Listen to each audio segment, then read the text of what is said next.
Okay, well, welcome to the program tonight. We're glad to have you here, and any of you who may be watching this on YouTube or whatever in the future, we love you. We appreciate you being with us, and we're excited to share this transcendental wisdom from the Great Histories and Personality series known as the Avatars. So we're going through all of the avatars, and now we're on the primary avatar, which is Sri Krishna. And according to Lord Brahma, who happens to be the original person in each universe, he says, Ishvara Parama Krishna Satchidananda Vigraha Anadir Govinda Sarva Karana Karanam. And that means that the Lord Krishna is the original one without a second, of which no one can be equal to nor greater than. He is the source of all other incarnations, and he's further known as Govinda. So it's very descriptive. His body is made of Satchidananda Vigraha, which means that it is eternal, filled with knowledge, ecstasy, ever expanding, with the most beautiful, blooming, youthful form. So these are the words of Lord Brahma, and you can take those to the bank. Okay, so I'll start out as usual by offering my respects to my beloved spiritual master, Srila Prabhupada. Nama Om Vishnu Padaya Krishna Pristaya Bhutale Srimate Bhaktivedanta Swaminiti Namane Namaste Saraswati Devim Gaurivani Pracharane Nirvishesha Shunyavadi Paschat Yadesha Tarane Jaya Sri Krishna Chaitanya Prabhu Nityananda Sri Advaita Garadhara Srivas Adi Gaura Bhaktavrinda Hare Krishna Krishna Krishna Hare Hare Hare Ram Ram Ram Hare Hare Om Namo Bhagavate Vasudevaya. Om Namo Bhagavate Vasudevaya. Om Namo Bhagavate Vasudevaya. So we offer our respects to Lord Krishna, who's also known as the son of Vasudeva and Devaki. So Vasudevaya. All right. So tonight we're reading from chapter 34, Nanda Maharaj saved from Sankachuta and Sankachuta slain, which is chapter 34 in the 10th canto of the Srimad Bhagavatam, and you can find it on vedabase.io. And please, if you're here with us tonight, we'd love for you to read along with us. We've got Jeremiah with us tonight. Jeremiah, if you have your book, we'd love for you to read some. Jai Krishna always reads so nicely. And then, of course, Sri Rangavati and her illustrious husband, Bhavananda, whom I believe is probably there. There he is. He's floating in the air over there. Hey, Bob, we got to tether you back down to the material world. You're in a transcendental place, buddy. All right. So I'll read 10. We're going to do 2 chapters. So let's clip through it and we'll have a short discussion. Text 1. Sukadeva Goswami said, one day, the cowherd men, eager to take a trip to worship Lord Shiva, traveled by bullock carts to the Ambika forest. O king, after arriving there, they bathed in the Saraswati and then devotedly worshipped with various paraphernalia the powerful Lord Pashupati and his consort, goddess Ambika. The cowherd men gave the Brahmins gifts of cows, gold, clothing, and cooked grains mixed with honey.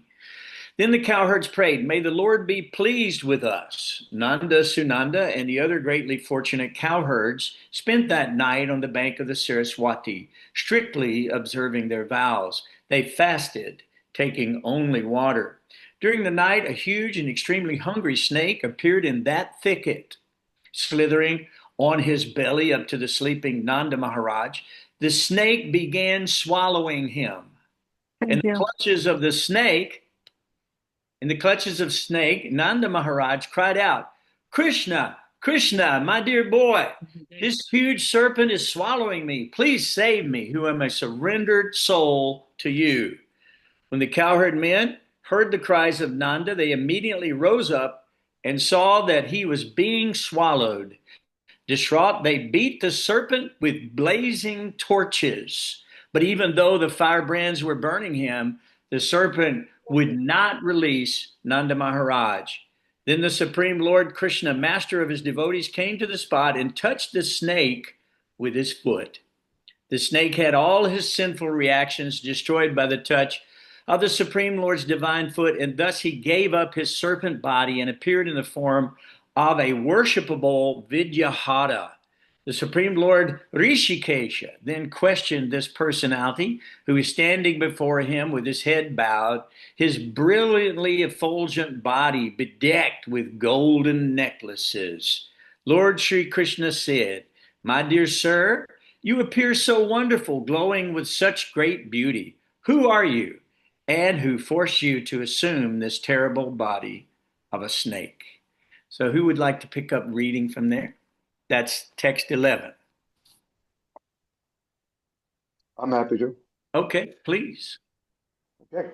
The serpent replied, I am the well-known Vidahadra, named Sudarasana.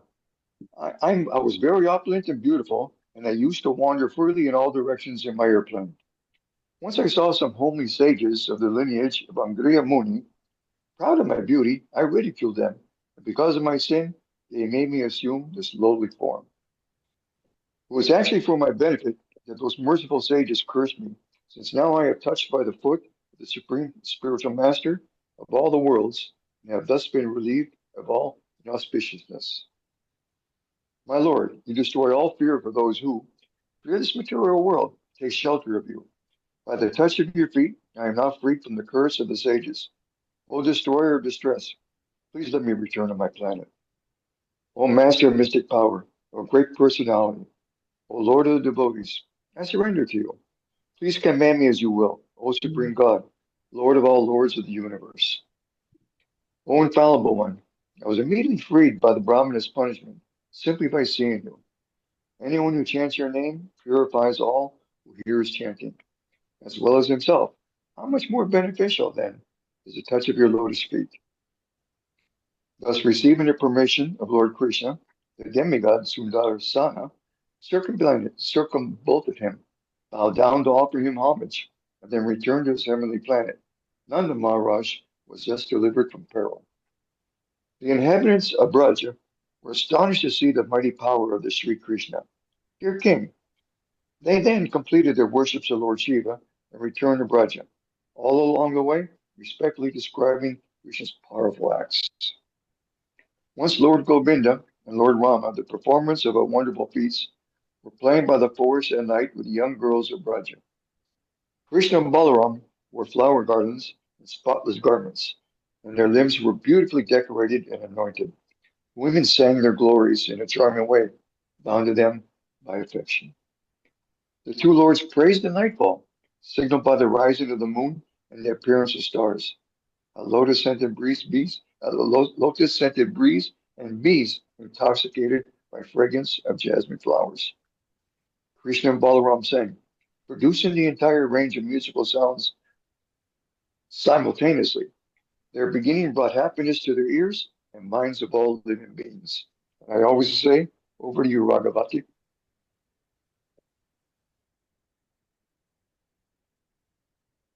Thank you, Prabhu. Okie dokie. And then I'll pass it on to Jeremiah in a minute. Krishna Dasa's here too, if she'd like to read. Yes. Okie dokie. The gopis became stunned when they heard that song. Forgetting themselves, O king, they did not notice that their fine garments were becoming loose and their hair and garlands disheveled. While Lord Krishna and Lord Balaram, thus playing according to their own sweet will, and some to the point of apparent intoxication, a servant of Kuvera named Shankakuda came upon the scene. O king, even as the two lords looked on, Sankakuda brazenly began driving the women off towards the north. The women who had accepted Krishna and Balaram as their lords began to cry out to them. Hearing their cries, their devotees crying out, Krishna, Rama, and seeing that they were just like cows being stolen by a thief, Krishna and Balaram began to run after the demon. The Lord called out in reply, "Do not fear." Then they picked up stones and quickly pursued that lowest of Goyakas, who swiftly ran away. When Shankakuda saw the two of them coming toward him like the personified forces of time and death, he was filled with anxiety. Confused, he abandoned the women and fled for his life. Lord Govinda chased the demon wherever he ran, eager to take his crest jewel. Meanwhile, Lord Balaram stayed with the women to protect them. The mighty Lord overtook Shankakuda from a great distance, as if from nearby, my dear king, and then with his fist the Lord removed the wicked demon's head, together with his crest jewel. Having thus killed the demon Shankakuda and taken away his shining jewel, Lord Krishna gave it to his elder brother with great satisfaction as the gopis watched. So maybe Jeremiah.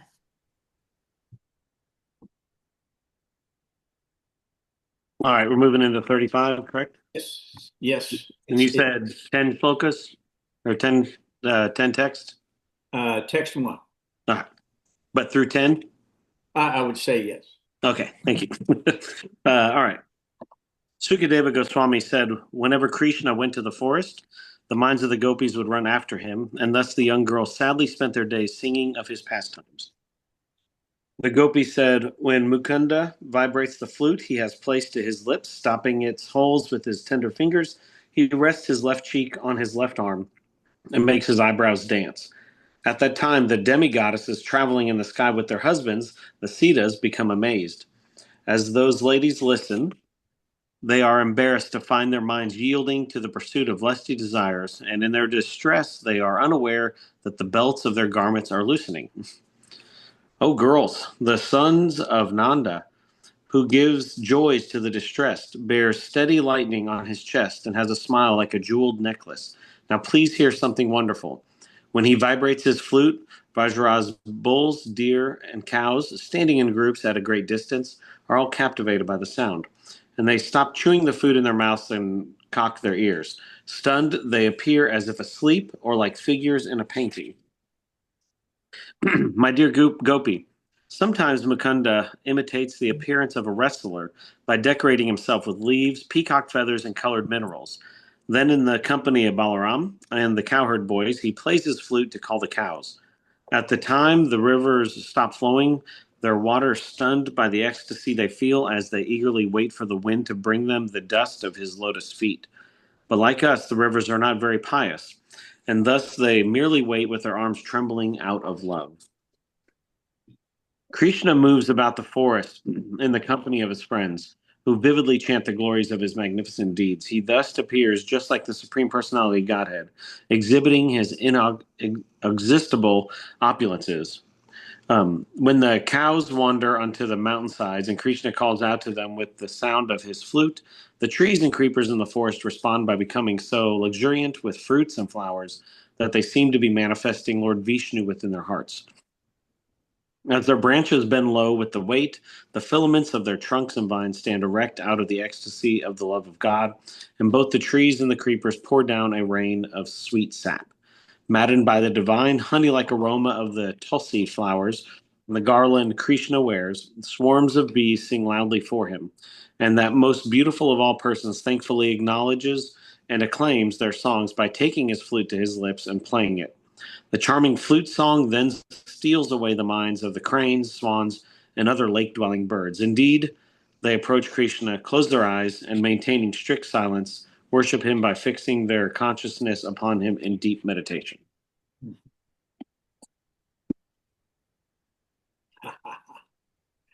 Very nice. Okay. Krishna Dasi, do you want to pick up 10? Are you there? Are you just listening or are you going to participate? She may just be listening. Okay. If that's the case, No, I can talk. Oh, Yes. beautiful. Yes. Okay. We're at text 12 and 13. So if you don't mind, take 10 verses. Yes, I'm listening and I'm participating. Okay. Oh, O goddess of Raja, when Krishna is enjoying himself with Balram on the mountain slopes, playfully wearing a flower garland on the top of his head, he engladdens all with the resonant vibrations of his flute. Thus he delights the entire world. At that time, the nearby cloud, afraid of offending a great personality, thunders very gently in accompaniment. The cloud showers flowers onto his dear friend Krishna and shades him from the sun like an umbrella. O pious Mother Yashoda, your son, who is an expert in all the arts of herding cows, has invented many new styles of flute playing. When he takes his flute to his bimba red lips and sends forth the tones of the harmonic scale in variegated melodies, Brahma, Shiva, Indra, and the other chief demigods become confused upon hearing the sound. Although they are the most learned authorities, they cannot ascertain the essence of that music, and thus they bow down their heads and hearts. As Krishna strolls through Vraja with his lotus petal-like feet, marking the ground with the distinctive emblems of flag, thunderbolt, lotus, and elephant goad, he relieves the distress the ground feels from the cow's hooves. As he plays his renowned flute, his body moves with the grace of an elephant. Thus, we Gopis, who become agitated by Cupid when Krishna playfully glances at us, stand as still as trees, unaware that our hair and garments are slackening. Now Krishna is standing somewhere counting his cows on a string of gems. He wears a garland of tulsi flowers that bear the fragrance of his beloved, and he has thrown his arm over the shoulder of an affectionate cowherd boyfriend. As Krishna plays his flute and sings, the music attracts the black deer's wives, who approach that ocean of transcendental qualities and sit down beside him. Just like us cowherd girls, they have given up all hope for happiness in family life. O sinless Yashoda, your darling child, the son of Maharaj Nanda, has festively enhanced his attire with a jasmine garland, and he is now playing along the Yamuna in the company of the cows and cowherd boys, amusing his dear companions. The gentle breeze honors him with its soothing fragrance of sandalwood, while the various Upadevas, standing on all sides like pan pangyrists, I don't know what that means. And Oh, Jared. pangyrists? What does that mean? That's very like whirling dervishes. Do you know what that is? No. They're dancing. They move. Ah, okay, got it. Offer their music, singing, and gifts of tribute. Out of great affection for the cows of Raj, Krishna became the lifter of Govardhan hill. At the end of the day, having rounded up all his own cows, he plays a song on his flute, while exalted demigods, standing along the path, worship his lotus feet, and the cowherd boys, accompanying him, chant his glories. His garland is powdered by the dust raised by the cow's hooves, and his beauty, enhanced by his fatigue, creates an ecstatic festival for everyone's eyes. Eager to fulfill his friend's desires, Krishna is the moon arisen from the womb of Mother Yashoda. There's only two or three more verses. Would you mind Okay, finishing? sure. As Krishna respectfully greets his well-wishing friends, his eyes roll slightly as if from intoxication. He wears a flower garland, and the beauty of his soft cheeks is accentuated by the brilliance of his golden earrings and the whiteness of his face, which has the color of a badara berry. What is that? I don't know. Some fruit. Some fruit. With his cheerful face resembling the moon, lord of the night, the lord of the Yadus, moves with the grace of a regal elephant. Thus he returns in the evening, delivering the cows of Raj from the heat of the day. Sri Sukadev Goswami said, O king, thus during the daytime the women of Vrindavan took pleasure in continuously singing about the pastimes of Krishna, and those ladies' minds and hearts, absorbed in him, were filled with great festivity. Thank you. Very good reading, everybody. That's wonderful stuff. So, any questions or comments you want to start with, or we'll recap these two chapters? Anybody got anything off the bat, or I'll just get started if you'd like. So, okay. So this is probably one of the best descriptions of who God is that you can find in any scripture anywhere. If you want to meditate on the person God, you need to know what he looks like. You need to know what clothing he's wearing. You need to know what activities he's performing. You need to know who he's associated with.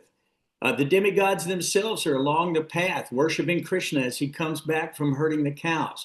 This is a universal festival. When God comes to the earth, that is big time stuff. It doesn't get any better than that. And why does Krishna come to, right? Prirchanaya saranam vanashaya chaduskatam dharma samstapanartaya sambhavami yuge yuge. He comes again and again and again to deliver the devotees and to kill the miscreants. And in this case, he's already done that. Almost in every single chapter coming up, Krishna is killing demons and delivering devotees. So when Krishna comes, it's a big, big festival. You might remember that when Mother Bhumi becomes a cow, she goes to Lord Brahma. This is the earth planet, Mother Bhumi. She goes to Brahma. And she asks Brahma that she needs relief. The earth planet is suffering, and there's so many demons and phalanxes of soldiers who are ruining the earth. They're parading as actual kings, but really they're demons in disguise because they're exploiting the citizens for their own profit, fame, adoration, and distinction. And as a result, they are living in a demoniac mentality. That mentality has to be erased because that mentality is the cause of suffering in the material world. Envy, greed, lust, animosity, anger, wrath, all these things come as a result of these deviations from purity. Envy is not pure, it's filthy. If you've ever known anyone that's envious, you know they hate you. They may not even know you, but they hate you because you have something they don't have. Lusty people want to use you and then discard you. They don't have love for you. They're not out for your best interest. They're not out for your benefit. They're out to use you and discard you like so much used tissue, soiled tissue. So you have no meaning to lusty people. They want to abuse you and use you and enjoy you and then throw you away. They don't care for you. So anger is, of course, we know that it's. Look at the wars. Look at people killing each other, brutally killing each other. Why? Because they're envious and they're lusty of one another. So these things have to be given up. Krishna says lust is the all-devouring enemy of the world in Bhagavad Gita. So if we look at the results of lust, Arjuna said that without all these soldiers protecting the women, how will the women be protected? And then the world would be filled with unwanted progeny, and that unwanted progeny will not be raised correctly, morally, ethically, and they will fill the prisons of the world. And they've now done that. They've now done that. Because children are not receiving proper protection from their parents, from their teachers, from their schools. or from their churches for that matter. The church must know how to deliver you back home, back to Godhead. But the church, primarily the Western Abrahamic religions, don't even know who God is. They don't know what he looks like. They don't know where he lives. They don't know who he's hanging out with. They don't know. That's a funny face. You got to take that down, Krishna Dasi. That is funny. But anyway, they don't know God. They know God as a burning bush. They know God as a voice in the sky, but they don't know God as a person. And in this chapter, Krishna has been described in a wonderful way. He says, as Krishna respectfully greets his well-wishing friends, his eyes roll slightly as if from intoxication. It's like, oh, he's so happy to see his friends. He wears a flower garden. The beauty of his soft cheeks is accentuated by the brilliance of his golden earrings and the whiteness of his face, which has the color of the Badara berry. It resembling the moon, the Lord of the night, the Lord of the Yadus, moves with the grace of a regal elephant. So if you don't know who God is, you got to find out in these ancient Sanskrit texts, which predate all known written Shastra or histories of any kind. Now, when I first heard about Bhagavad Gita, they didn't even really have a hard copy of Bhagavad Gita out yet. Prabhupada was getting ready to release the hard copy of Bhagavad Gita, and many of us had read other Gitas, but we didn't understand God from them. We understood a political perspective from Gandhi.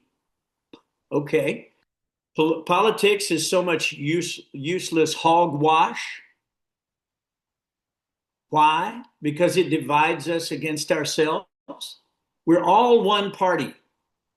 There is no two-party system. We came here to divide ourselves from Krishna, and now we've created a divided party from God. Science is based on the fact that there is no God. We have to explain it ourselves. So it's based in atheism, primarily. Prabhupada preached this to us, and he was very powerful in his message describing these things. So they don't know God. How can they give you God? If they don't know God, how can they teach you who is God? Think about it. Try to understand it. And most of the religions and sectarian concepts have come from either political pursuit or pursuit of power or pursuit of wealth or pursuit of fame. And that's non-religious in and of itself. So Prabhupada calls these so many bogus gurus. You can turn to your government for absolute truth and you'll not receive it. You can turn to your armies for protection and you will not receive it. You could turn to your parents and to your church and to the other people to give you God, and they can't give you God. They can give you some of God, don't misunderstand. Lord Jesus Christ was a pure Son of God, and he came to give you love of God. But what did they do to him? They killed him. Why? Envy. The church had control. Jesus is trying to take control. Kill him. They wanted temporal power in the material world over men. You may have that, but you won't get God.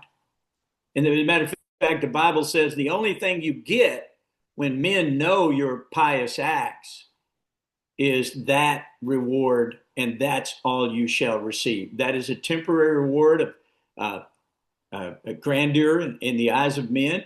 It has no transcendental effect. It will not take you back home, back to Godhead.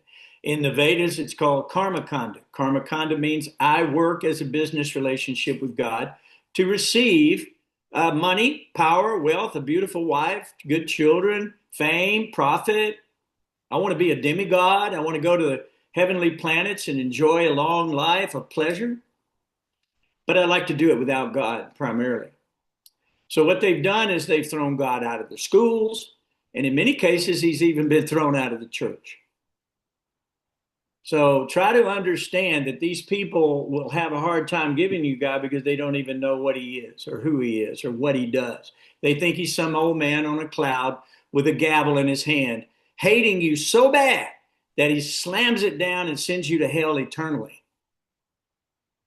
I wouldn't even do that to you. Am I greater than God? I don't think so. I don't think so. So God is giving us unlimited chances.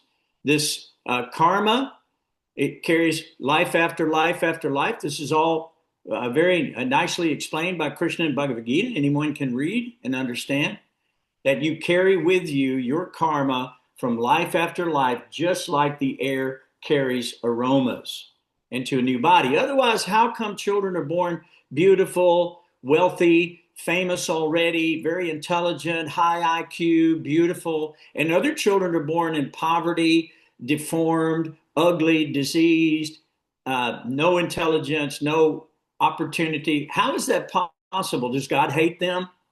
Is that what it is? God hates them, just like he hates you and he's going to send you to hell forever. Do you believe that? I don't think so.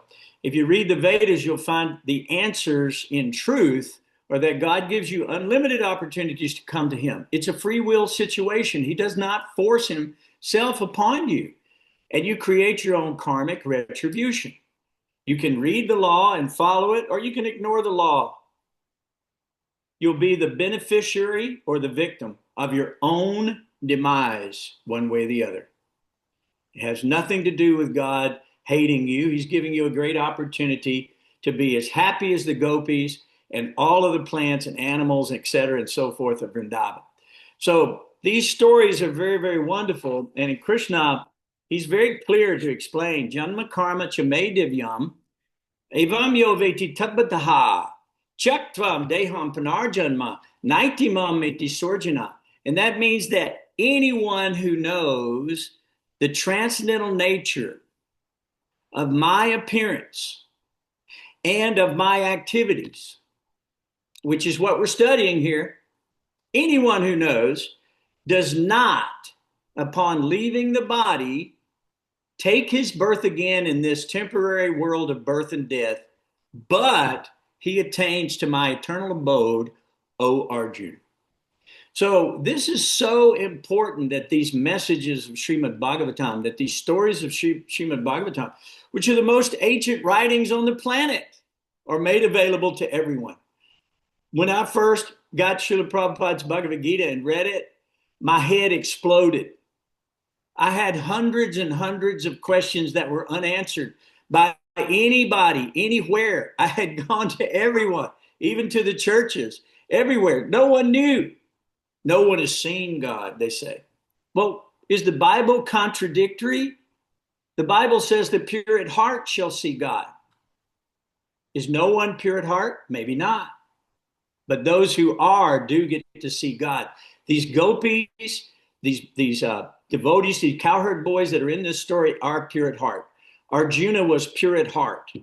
Arjuna did not have to be told, please don't have sex with your mother or your best friend's wife or the wife of your guru or whatever. If you look at the 10 Commandments, they're like child instructions. Don't steal. Please stop stealing. But why do you lie? Don't lie so much. Don't covet somebody else's stuff. It's not yours. I mean, this is like somebody talking to small children who don't know any better. Arjuna already started at the topmost platform of human existence. And what is that? Atato Brahma Jigyasa. It means that you need to know who you are, why you're here, who put you here, what are you supposed to be doing here, what are you going to do when you leave, where can you go, who is God, what does he look like, what has he said, what is he trying to teach you, why is he teaching it to you, has he come, when did he come? How many times did he come? What did he do while he was here? Who was he associated with? What were their activities? How can we learn from those things? That's what Srimad Bhagavatam is full of. Bhagavad Gita is a love letter from God to you directly to describe to you all of the secrets that you will ever need to know to be able to come back home, back to Godhead. That's what Bhagavad Gita is. It's a song. It's a song by the Lord. And it was sung on the battlefield of Kurukshetra 5,000 years ago.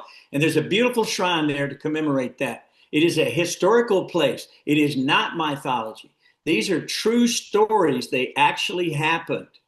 We have to get it through our head that God is capable of any of these things. If he can float trillions of galaxies, what is the problem? If he holds a little mountain on his pinky, so what? What's the problem? We got to get used to the idea that God is great and we are small. We sing that as children. God is great and we are small. You know, we sing those songs, but we don't understand it. Now we have to understand these things. And anyone who knows these activities of God, anyone who understands his appearance, how he came to the world, why he came to the world, that person becomes deathless. Deathless. Think about that. Now, you raise your hand if you just want to die. Sometimes pain is so bad you might want to die. Sometimes the misery is so bad. Sometimes the loneliness. Sometimes the depression is so bad. Why? Because you don't know God. If you know God, there is no depression. There is no loneliness. There is no fear. There is no insecurity. There is none of these things. They all go away. They go away. Just like a bad dream. Try to understand what I'm saying. Please try to understand what I'm saying. So Krishna goes on to say, if you want to come home to me, yat karosi, yadashnasi, yaj juhoshi dadasi yat tapashyasi konteya, tat kurushva mad apanam. O son of Kunti, all that you do, all the things that you do in your life, all the food that you eat in your life, all that you offer to someone else or give away, all, as well as all of the austerities or penance or sacrifice or whatever it is you're doing to be religious, you should be doing all of those things as a sacrifice and an offering to God. And if you do, then you receive the reward of your activities being transcendental, not of this world. This activity we're doing, we may find ourselves as unholy people, but the activity we're doing right now is the most holy of all things because we're associated with the most holy. We're associated with God through these stories, through this information that we have. So Krishna goes on to say, Tesham satata yuktanam, Bhajitam priti purvakam, Dadami buddhi yogam tam, Jainamam upayanti te. And that means that to them who constantly are devoted to me and worship me with loving feelings, to them, I give the understanding by which they can come to me. Are you doing that? Are you constantly devoted? Do you see everything in relationship to Krishna yet? Then you got some work to do. Everything should be offered to Krishna. He just said that in the last verse. How do you do it? It's called Krishna consciousness. You do it by chanting God's holy names. There's actually 9 devotional processes: Shravanam, Kirtanam, Vishnu Smaranam, Padasevanam, Archanam, Vandanam, Dashyam, Sakyam, Atma Nivedanam. These are the processes. Do you know them? If you don't know them, you got to learn them. And it means hearing about God, which is what you're doing tonight. Wonderful. Once you've heard, then you can speak about God. And you know a little bit, you can say something about God. You can become a friend to God. You can worship God in the temple. You can offer your food to God. You can give the work that you do and give a portion of it to a godly person who will use it for God's benefit and not their own. They won't be buying a new Maserati with your money. They may build a temple. They may distribute prasadam. They may distribute literature with God's information in it, but they're not out to abuse you. And you should give to those holy people, because taking the dust of their feet will benefit you more than anything you can imagine, because they know God. Prabhupada knows God. So when we offer our food, we actually offer our food through Srila Prabhupada. We say, Prabhupada, you're very dear to Krishna. I'm not. I don't have the right to even approach God. But through you, I could be introduced favorably, because if I please you, you will be happy with me, and you will recommend me to the Lord. So that's the idea.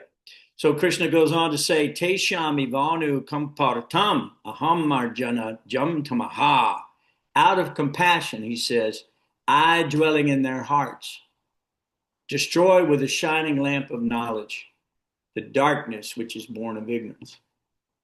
So these readings that we're doing, these are actual histories. And we go back to the beginning of this chapter, we'll see that the Nanda Maharaj and all the cowherd men had left to go do a Shiva puja, to worship Shiva. Okay, there's three demigods: Brahma, Shiva, and Vishnu. Brahma is for creation of the material world. Vishnu is for the maintenance of the material world. And Shiva is for the destruction. So they represent the three modes. And the three modes are passion, Brahma; goodness, Vishnu, maintenance; destruction, Shiva, ignorance. Shiva even takes ghosts and goblins and all kinds of people and delivers them back home, back to Godhead. So if you think God's so cruel that he'll burn you in hell forever, he's not doing that. I've not seen that happen. Now, time immemorial means it may seem like forever. And your karma may be so bad. That's why most of us need what we call Kripa Siddhi. Kripa Siddhi means that I achieve my perfection through the mercy of the Vaishnava devotee. I achieve my perfection through the mercy of the Vaishnava devotee. He brings this knowledge, torchlight of knowledge, and shares this information, and he introduces us to the Supreme Lord. So if we go back, we'll see that they were in the forest, and they had slept on the banks of the Saraswati. And when they fell asleep, this gigantic snake came up and was swallowing Krishna's father, Nanda Maharaj. And he was concerned, right? No one could save him. Everyone was beating him with firebrands and so forth and so on, the snake. And it didn't bother. Very powerful demigod, actually, who had been cursed by the sages because he had ridiculed them and in their poverty. And he was riding around anywhere on his airplane throughout all space. He had complete freedom given to him by God. And so therefore, after ridiculing the sages, they cursed him to be a lowly snake. But the boon came that he would meet God, and God would deliver him from that condition. So after Nanda Maharaj called out to Krishna, please save me. See, this is the example that we all have to learn. What is it we have to learn? To call out, please save me. What do you think the Hare Krishna Mahamantra is? Dear Lord, please engage me in your service. Don't kick me away. Please accept me in your service so that I will be protected, because by serving you, I'm following your instructions. Yagarta karmanon yatra lokayam karma bandhana. In other words, give everything back to God. He gave it all to you. He will not take it all. He'll leave the air for you to breathe, the water for you to drink, the food for you to eat, the house for you to live in, the nice family that you've developed, and your children. He's not going to take them away from you.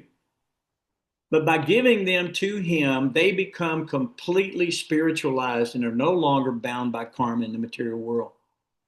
By explaining to them these stories, they begin to understand who the Supreme Person is and what he did when he came to the material world to deliver you and to deliver all of his children, no matter what they are, whether they're plants, animals, whatever. They're all living souls just like you. They just happen to be in that body, in that incarnation at this particular time based on their karma. So we don't hurt anything. We try to deliver everything. So what happens? He calls out for Krishna, please save me. Krishna comes, immediately touches the snake with his foot. the snake leaves his body and he becomes Sudarshan. Sudarshan.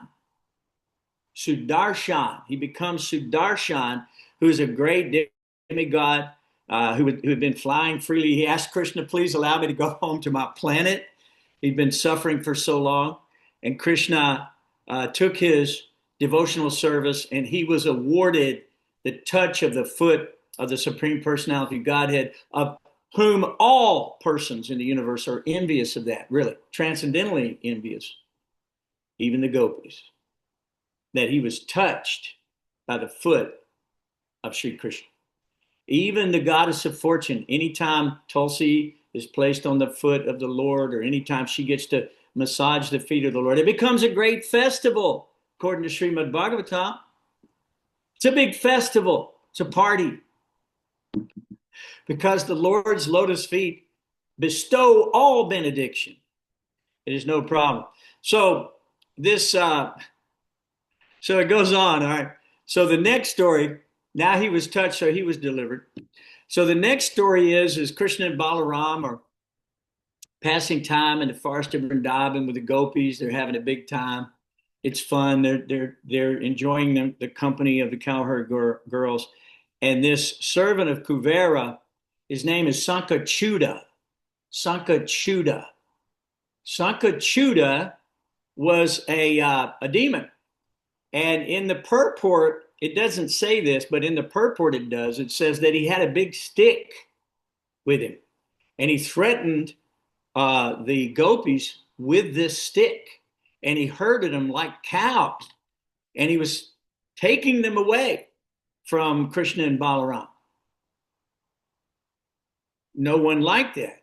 The Gopis didn't like that. Krishna didn't like that. Balaram didn't like that. Balaram stayed back to protect the Gopis. And Krishna pursued this demon, Sankachuda. Now, Sankachuda saw Krishna coming, and it frightened him, so he abandoned the women. You can see he was trying to save his own neck. So he thought he wanted the women, but then he abandoned them. Seen people like that in the material world too. But he abandoned them, but Balaram stayed behind. And Krishna, when he finally caught up with him, what did he do? He took his fist and he knocked his head off and took the jewel off his hair and brought it back and offered it to Balaram with great festivity that the demon was now dead. And he gave it to Balaram. And the Gopis began to sing of Krishna's pursuits. And it was very, very wonderful. The story of another demon killed Sankachuda and trying to steal the women. Can't be doing that.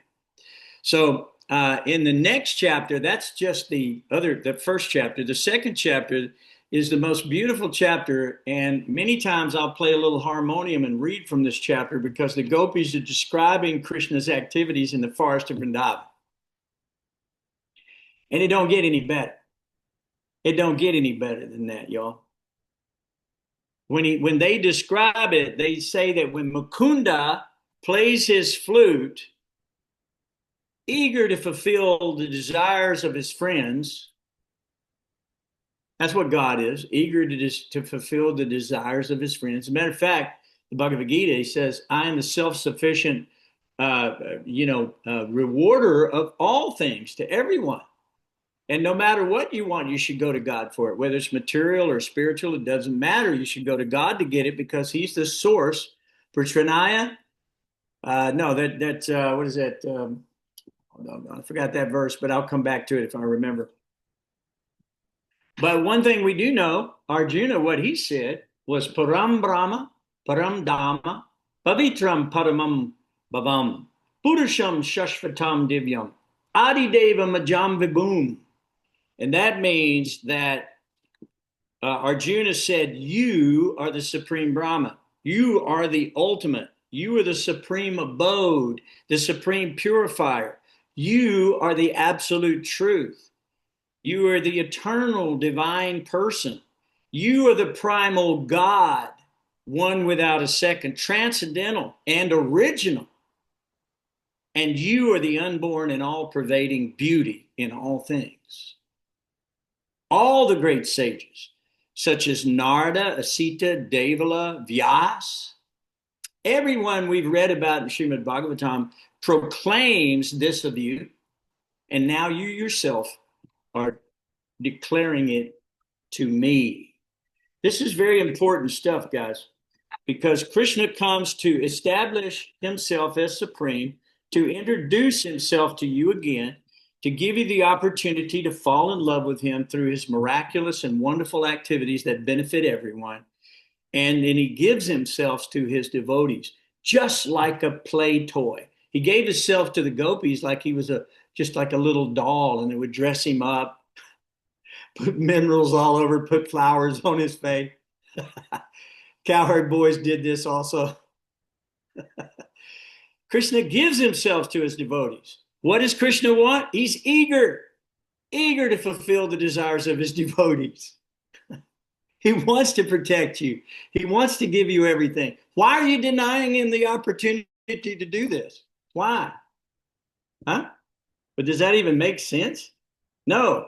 So the gopis go on to say, O goddess of Braja, when Krishna is enjoying himself with Balaram on the mountain slopes, playfully wearing a flower garland on the top of his head, he engladiens all with the resonant vibrations of his flute.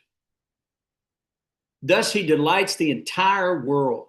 At that time, a nearby cloud, afraid of offending the great personality, thunders very gently in accompaniment of his flute. Cloud showers flowers onto his dear friend Krishna and shades him from the sun like an umbrella. Everything becomes to serve Krishna. When they hear the sound of Krishna and Balaram playing their flutes, it says it's all of the tones resonating simultaneously. Jeremiah, try to understand. They're resonating all of the tones at one time. Even the demigods are stunned and confused when they hear the sound of the Lord's flute. All of the deer stand there with their ears erect. All the cows are stunned, motionless. The river stopped flowing. What? Even the river stopped flowing in ecstasy. They're trembling. All the leaves and the creepers and the branches, they're filled with fruits, and they're falling to the ground, offering their obeisances to the Lord. And they're trembling in the ecstasy of love. What? Where can you get this nectar? Where is this nectar available? Prabhupada brought this nectar to the Western world, and it's all so foreign to us when we first hear it. I've been introducing some new people to Krishna consciousness, and they're amazed. They think we only have one relationship with God. He's the master with the servant done. Finished. They don't know anything else. So when you tell them, no, if you can have parental relationship, if you can have paramour, if you can have friendship, why can't God have these things? Are you better than God? Greater than God? I don't think so. So if you have something, it was with God first, and it came to you second. So the idea is here we're understanding that Krishna is expert in all of the arts, including herding cows. So he's invented, it says here, many new styles of flute playing. Try to understand, when he takes his flute to his bimba red lips and sends forth the tones of the harmonic scale in variegated melodies, Brahma, Shiva, Indra, and all of the other chief demigods become confused. They don't know how this music could be so amazing. If we have any talent, Krishna says, I'm the ability in man. We play a little music, Jeremiah and me. We have a little talent. It's a spark of God's splendor. But here, when God plays, everything is stunned. Everything is amazed. We may make a fan or two, but everybody is a fan of God. Why? Because he's the most beautiful, wealthy, wise, famous, powerful person. And he's renounced from this. He does not need you. You need him. So think about it. Although they are the most learned authorities, they cannot ascertain the essence of that music. And thus they just simply bow down their heads and they offer their hearts in full surrender at the feet of the Lord. How about that? Does that sound like a plan?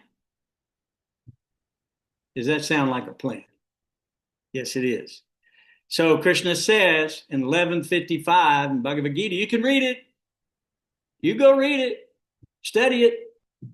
It says, Bhakcha mam abhijanati yavan yas chasmi tatmadaha tato mang tatvato gyatva visite tad anantaram. So one can understand the Supreme Personality of Godhead as he is only by undivided, unalloyed, loving devotional service. And when one is in full consciousness by such service and devotion to the Lord, he then can enter into the kingdom of God. This is where we take the microphone and we toss it, or you take the guitar and you break it, on the stage, Jeremiah. This is where we drop the mic and walk away. The equipment's too expensive. Too expensive. No doubt. But this is the point where we cannot ascertain the glory of God because it's so great. And so what do? Even the demigods bow down their heads in submission. And in loving devotion, they offer their hearts as a sitting place for the Lord to come and rest himself and his feet. Oh, open your heart, get rid of that steel cage, break the stones, open the heart, crack it open, invite the Lord to come in and sit on the throne of your life and your heart. Give everything you have back to Krishna. You do it mentally. It's a mental thing. Just like they said when Devaki and Vasudeva were in the prison house and Krishna was being born, they were wealthy. She was the king's sister. He was marrying into the royalty of the princess. Come on, man. And they were stuck in a prison house. They were poverty stricken. They were behind closed doors. What did they do? It says he mentally offered all these beautifully decorated cows, thousands of them, to the Brahmins in sacrifice. So if he can do it mentally, why can't you do it? Takes 2 seconds. Right now, just envision in your mind that you've got thousands of beautiful Sarabi cows, the most holy creatures. They don't take anything. They give milk. They give life. They eat a little grass, turn it into life for everyone everywhere. Even their dung is septic. Even their urine is antiseptic and medicinal. This is how wonderful the cow is. No other creature can boast that. Only the cow. Look it up. It's a scientific fact. So you can offer those cows fully decorated with gold, ornaments, jewels, bedecked, crowns, painted beautifully for the Lord, with all types of wonderful sewn fabrics, tassels hanging from them, and offer them to the Brahmins in your mind. And by doing that, you will reap the reward that Vyasadeva reaped also by offering those wonderful gifts in sacrifice and charity. So that's my story, guys, for tonight. But I would recommend that you read this chapter again and again. There's more to it than what I'm doing here, but you should definitely read this chapter because this is the way the Gopis see Krishna. The Gopis sing of Krishna as he wanders in the forest. So if you just take this chapter and you just read it every day, you'll know God. You'll know what he looks like. You'll know what he does. You'll know who his friends are. You know what his activities are. And you were promised by Krishna that you will not take birth again in this world, but you will attain to his eternal abode. So that's my offering to you this evening. Please avail yourself of this wonderful opportunity. And Let's all go back home, back to Godhead, and have a big party when we get there. Okay. I want Jeremiah. I want him playing. You going to play a little music for us up there, Jeremiah? Of course. Mercy. You're going to have the pure devotee band up there, though. Everybody's going to be a pure devotee of God.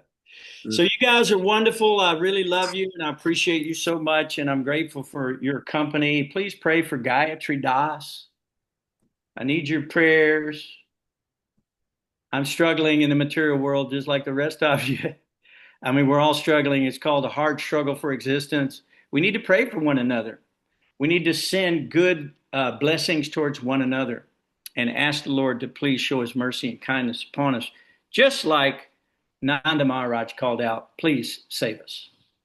So any question, anything you got? It's 8:01. Hey, I did good. We got 2 chapters. We're done in an hour. Man, it don't get no better. I used to go an hour and a half, 2 hours. I lost my audience. Everybody starts clicking off. Well, hey, you got a life, right? So what can you do? Prabhupada did say, though, that his spiritual master, Bhaktisiddhanta, gave him special mercy because after everybody left, he was still there listening. So don't forget that story. So any questions, comments, anything anybody wants to add to that? Because otherwise I'm gonna sign off.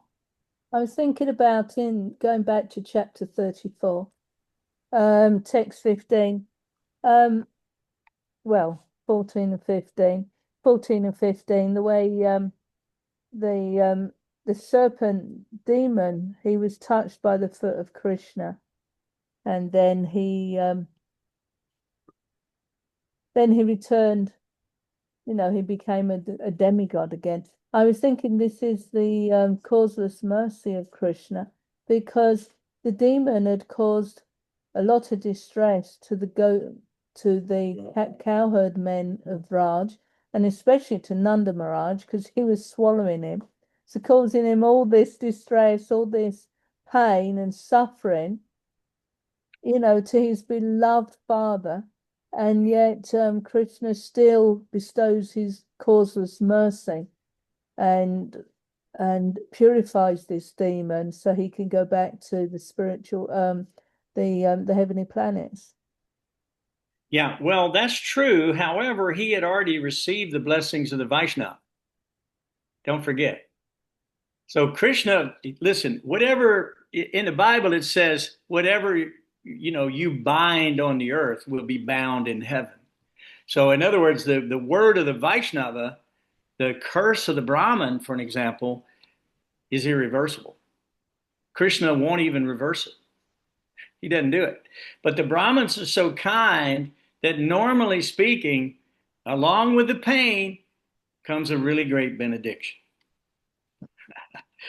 So he was able to take the curse, but still receive their great benediction of meeting God in person and being delivered by the foot of the Lord. But it is causeless mercy. I mean, there's no question you are right. I mean, what did we do? We didn't do anything. What did he do?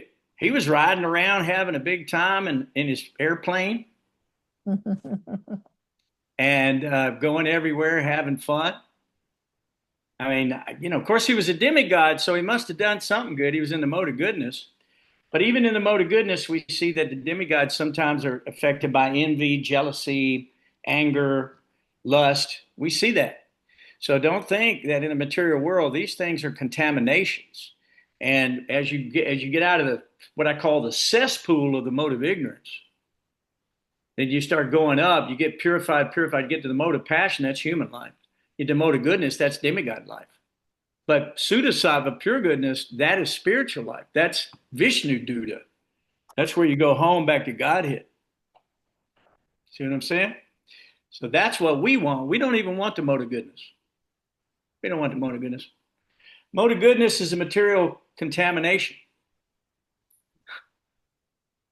Did you know that? It's contaminated. Pure goodness is what we're looking for. So pure goodness comes when you offer everything to Krishna and you're conscious of Krishna in all that you do. And by the way, Krishna's so merciful that he accepts your anger, your hatred, your lust, your whatever it is you've got, bring it to Krishna. He'll purify it. He's like the sun. You put stool and urine in the sun, it becomes pure. We are the stool and urine.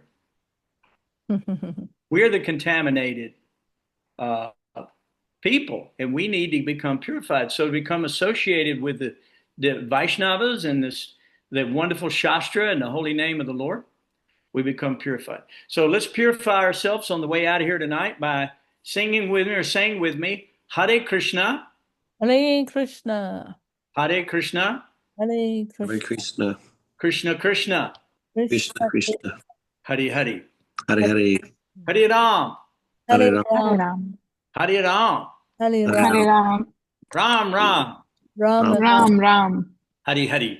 Hare Hare Hare Hare. You're beautiful. Thank you. And I'll see you same time, same station next week. Hare Krishna. Hare Hare Krishna. Krishna. Hare Krishna.